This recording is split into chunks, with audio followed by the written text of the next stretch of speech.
Okay? So for number 18, what we're gonna do is we're going to distribute the exponents like that. Why is not showing up? It's not showing up. So 5, what is that? 5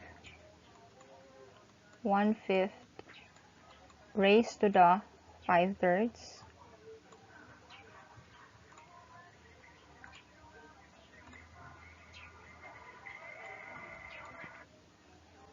5/3 2 to the 4/5 4/5 to the 5/3.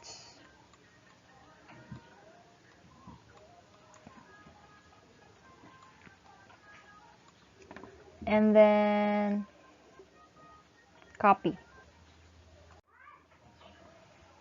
So we have here, gagawin dito, i-multiply mo lang mga exponents, right?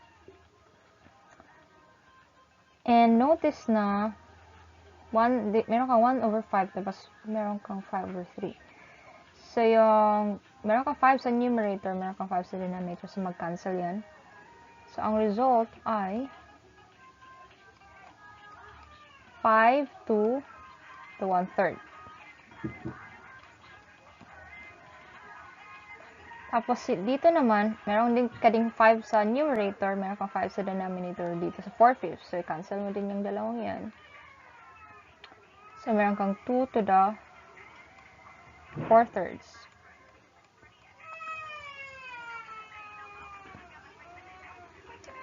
Tapos copy pa din yung ito.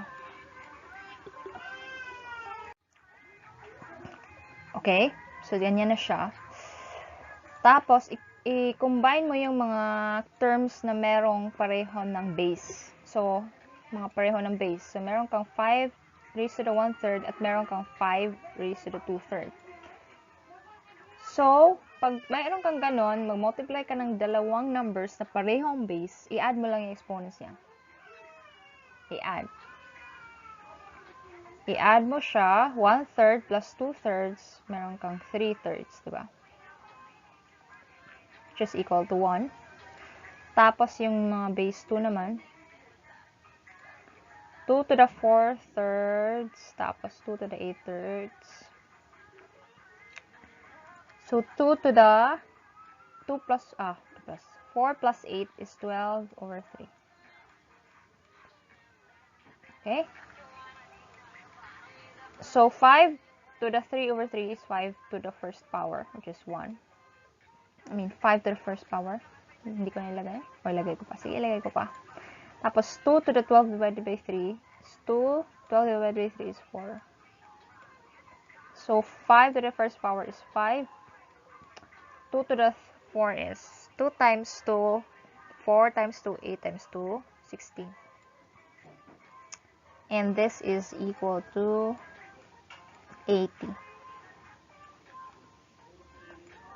So the answer is 80.